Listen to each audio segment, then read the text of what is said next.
Hi everyone, welcome back to my channel RM Bedotech. আশা ৰাখিছোঁ আপোনালোক সকলোৱে ভালে আছে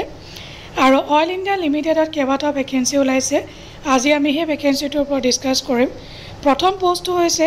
সুপাৰিনটেন্ডিং ইঞ্জিনিয়াৰ প্ৰডাকচনত ওলাইছে গ্ৰেড সি আৰু টোটাল নাম্বাৰ অফ পোষ্ট ওলাইছে 3টা আনৰিজাৰ্ভ ইডব্লিউএছ ৰ এজ লিমিট তেওঁলোকে দিছে কাট অফ ডেট হৈছে 26 ছেপ্টেম্বৰ 2025 32 34 আৰু এছচিৰ বাবে 37 39 A 3 star to meaning ki moi tolat তেওঁলোকে নোটত দি দিছে এবাৰ মই কৈ দিম এতিয়া আপোনালোকে জাস্ট এজ টু এবাৰ চাই যাওক যাৰ মানে পোষ্ট গ্ৰেজুৱেট আছে তেওঁলোকৰ কাৰণে এটো এজ যে 3 স্টাৰ টো আপোনালোকে দিয়া আছে তাৰ ক্লেৰিফিকেশন তলত দিয়া হ'ব essential educational qualification percentage post qualification relevant work experience এই সকলোবিলাকৰ কাৰণে কাট অফ ডেট তেওঁলোকে দিছে 26 September 2025 graduate degree in engineering of minimum 4 years duration with minimum 65% marks in engineering and having minimum 4 years of post qualification experience RODC or postgraduate degree in petroleum engineering technology of minimum 2 years duration with minimum 60% marks and having engineering at graduation level and this are having minimum 4 years of post qualification experience. Next position to hoise senior officer chemical tat olaise total number of post 6ta unreserved babe olaise 2ta OBC NCL eta SC ST aru EWS er babe eta eta koi olaise aru yat grade hoise grade and scale of pay grade B olaise 60000 er pra 180000 upper age limit unreserved EWS er babe 29 OBC NCL er babe 32 SC ST babe 34 আৰু ইয়াৰ post graduate in chemistry of minimum 2 years of duration হ'ব লাগিব লগতে 60% marks থাকিব লাগিব and having physics chemistry and mathematics at graduation level PCM থাকিব লাগিব next পোষ্টটো হৈছে সিনিয়ৰ অফিচাৰ কেমিকেল ইঞ্জিনিয়াৰিং তাৰ বাবে ওলাইছে 6টা পোষ্ট আনৰিজাৰ্ভৰ বাবে 2টা OBC SC ST EWS ৰ বাবে এটা এটা ওলাইছে গ্ৰেড B 60000 ৰ পৰা 180000 বয়স দিছে আনৰিজাৰ্ভৰ বাবে 27 OBC NCL ৰ বাবে 30 আৰু SC ST ৰ বাবে 32 ব্যাচেলাৰ্ছ ডিগ্ৰী থাকিব লাগিব কেমিকেল ইঞ্জিনিয়াৰিং মিনিমাম 4 years আৰু লগতে 65% থাকিব লাগিব অৰ ইকুইভেলেন্ট ইন CGPA নেক্সট হৈছে সিনিয়ৰ অফিচাৰ সিভিল 5টা পোষ্ট ওলাইছে আনৰিজাৰ্ভৰ বাবে 2টা OBC SC আৰু EWS ৰ বাবে এটা এটা কৈ 60000 পৰা 180000 পে স্কেল আৰু গ্ৰেড পে আনৰিজাৰ্ভৰ বাবে 27 বছৰ OBC NCL 30 লগতে SC ৰ বাবে 32 ইয়াতো সিভিল ইঞ্জিনিয়াৰিং হ'ব লাগিব উইথ মিনিমাম 4 years duration আৰু 65% পাব লাগিব সিনিয়ৰ অফিচাৰ ইলেক্ট্ৰিক্যাল ঠিক তেনেকৈ 6টা পোষ্ট আনৰিজাৰ্ভৰ বাবে 2টা বাকি OBC ST SC EWS ৰ বাবে এটা এটা ওলাইছে 60000 ৰ পৰা 180000 grade pay and pay scale আনৰিজাৰ্ভৰ এজ আছে 27 OBC NCL 30 SC ST ৰ বাবে 32 ব্যাচেলাৰ ডিগ্ৰী হ'ব লাগিব ইলেক্ট্ৰিক্যাল engineering same 4 years of minimum হ'ব লাগিব আৰু 65% হ'ব লাগিব or equivalent in CGPA excluding তেওঁলোকে দিছে electrical and electronics engineering electrical and communication engineering electrical and instrumentation engineering etc. next ওলাইছে senior officer petroleum এটা পোষ্ট ওলাইছে 27 বছৰ বয়স আনৰিজাৰ্ভৰ বাবে ওলাইছে 60000 to 180000 petroleum engineering হ'ব লাগিব minimum 4 years or duration লগতে 65% marks থাকিব লাগিব নেক্সট হৈছে সিনিয়ৰ একাউন্টস অফিচাৰ বা সিনিয়ৰ ইন্টাৰনাল অডিটৰ ওলাইছে 5টা পোষ্ট ওলাইছে ইয়াত চাওক আনৰিজাৰ্ভৰ বাবে 3টা OBC NCL ৰ বাবে এটা SC ৰ বাবে এটা গ্ৰেড B ওলাইছে 60000 to 180000 আনৰিজাৰ্ভৰ বাবে দিছে 29 OBC NCL ৰ বাবে 32 and SC ৰ বাবে 34 এছ'চিয়েট মেম্বাৰশ্বিপ থাকিব লাগিব CMA বা CA এছ'চিয়েট মেম্বাৰশ্বিপ থাকিব লাগিব নেক্সট সিনিয়ৰ অফিচাৰ IT ওলাইছে আনৰিজাৰ্ভৰ বাবে 2টা OBC NCL এটা টোটাল 3টা 60000 ৰ পৰা 180000 27 বছৰ বয়স আনৰিজাৰ্ভৰ বাবে OBC NCL ৰ বাবে 30 ব্যাচেলাৰ ডিগ্ৰী ইন IT থাকিব লাগিব 4 years duration লগতে 65% মাৰ্কস থাকিব লাগিব নেক্সট ওলাইছে সিনিয়ৰ অফিচাৰ মেকানিক্যাল টোটাল ওলাইছে 35টা পোষ্ট ভালেখিনি ওলাইছে আনৰিজাৰ্ভৰ বাবে 14টা OBC NCL ৰ বাবে 11টা ST 2টা SC 4টা লগতে EWS 4টা 60 to 180000 27 বছৰ আনৰিজাৰ্ভ OBC NCLৰ বাবে 30 SC ST ৰ বাবে 32 বেচেলৰ ডিগ্ৰী মেকানিকেলত হ'ব লাগিব 65% marks next fire and safety কাৰণে ওলাইছে এটা পোষ্ট 60,000 to 1,80,000 আনৰিজাৰ্ভৰ বাবে ওলাইছে 27 years তেওঁলোকে দিছে upper age limit bachelor's degree in fire and safety engineering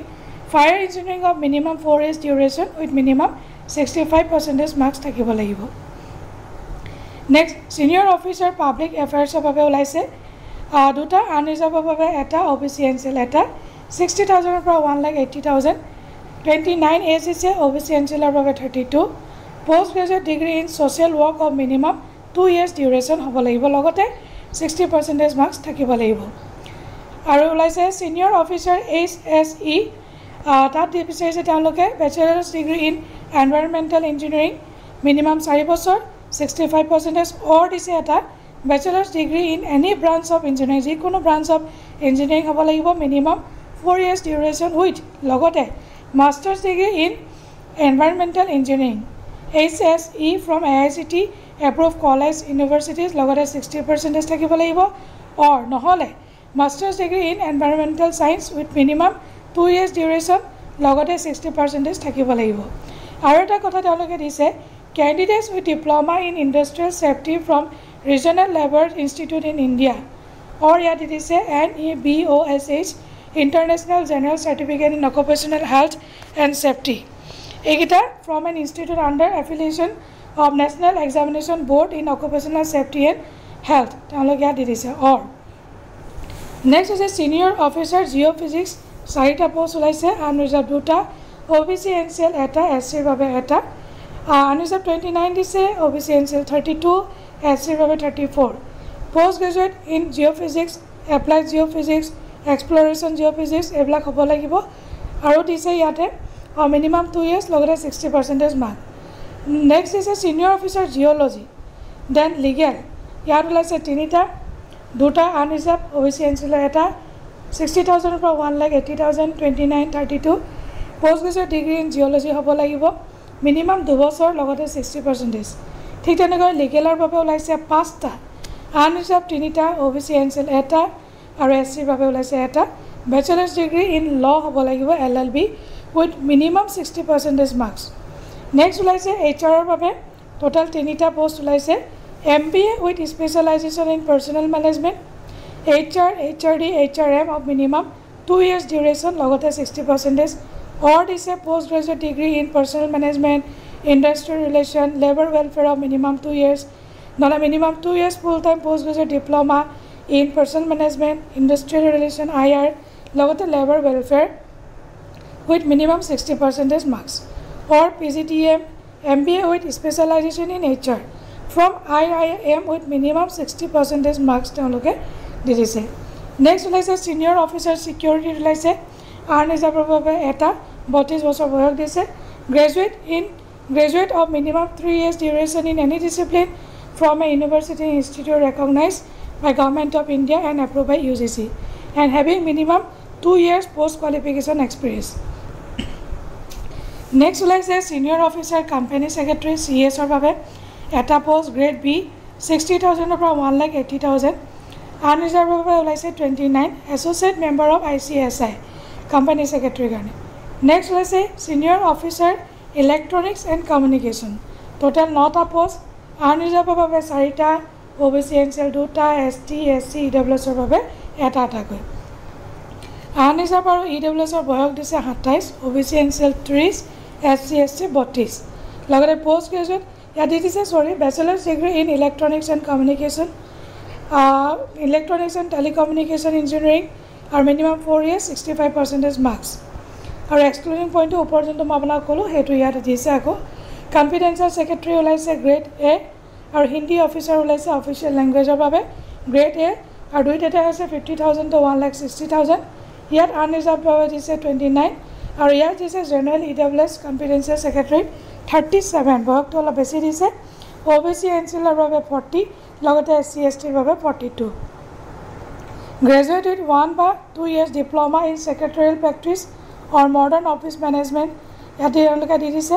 secretarial practice or executive assistant diploma or equivalent with knowledge of computer and ইয়াত দি দিছে minimum 2 বছৰ পোষ্ট কোৱালিফিকেশ্যন এক্সপিৰিয়েঞ্চ হিন্দী লেংগুৱেজৰ বাবে post graduate degree in Hindi and having minimum 3 years of post qualification experience মই আপোনালোকক ওপৰত কৈছিলোঁ star এইটো meaning কি ষ্টাৰ 2 ষ্টাৰ 3টা মিনিঙৰ কি তেওঁলোকে দি দিছে for those with prescribed qualification of post graduate degree যাৰ পোষ্ট গ্ৰেজুৱেট ডিগ্ৰী আছে তেওঁলোকৰ বাবে এজটো অকণমান বেছি আৰু এটা ইম্পৰ্টেণ্ট পইণ্ট ইয়াত প্ৰভিজনেৰী পিৰিয়ড থাকিব 1 yearৰ কাৰণে আৰু salary grade C grade B grade এৰ বাবে এপ্ৰক্সিমেটলি 150 120 90 আৰু এপ্লিকেশ্যন ফি জেনেৰেল OBC NCLৰ বাবে 500 প্লাছ যিটো applicable taxes SC ST PWT ex servicemen এইবিলাকৰ কাৰণে হৈছে নীল আৰু ইম্পৰ্টেণ্ট হৈছে চিলেকশ্যন প্ৰচেছ ফেজ 1ত হ'ব CBT মোড টোটেল মাৰ্কছ থাকিব 100 qualifying marks 50% for unreserved and post reserved for OBC NCL and EWS আৰু 40% ফৰ SC ST PWD আৰু phase 2ত হ'ব PI পাৰ্চনেল ইণ্টাৰভিউ ৱেইটেজ থাকিব 15 মাৰ্কছ নো কোৱালিফাইং মাৰ্কছ ইয়াত দি দিছে তেওঁলোকে এইখিনি নেক্সট ওলাইছে কনফিডেঞ্চিয়েল ছেক্ৰেটাৰীৰ কাৰণে CBT মোড থাকিব প্ৰফিচিয়েঞ্চি টেষ্ট বা স্কিল টেষ্ট থাকিব ঠিক তেনেকৈ হিন্দী অফিচাৰৰ কাৰণে ঠিক একেই টোটেল মাৰ্কছ 100 থাকিব দুইটাতে 100 qualifying marks 40% reserved for PWD only আৰু ইয়াত প্ৰফিচিয়েঞ্চি স্কিল টেষ্ট 50% আৰু হিন্দী অফিচাৰৰ বাবে 50% for unreserved and 40 for PWD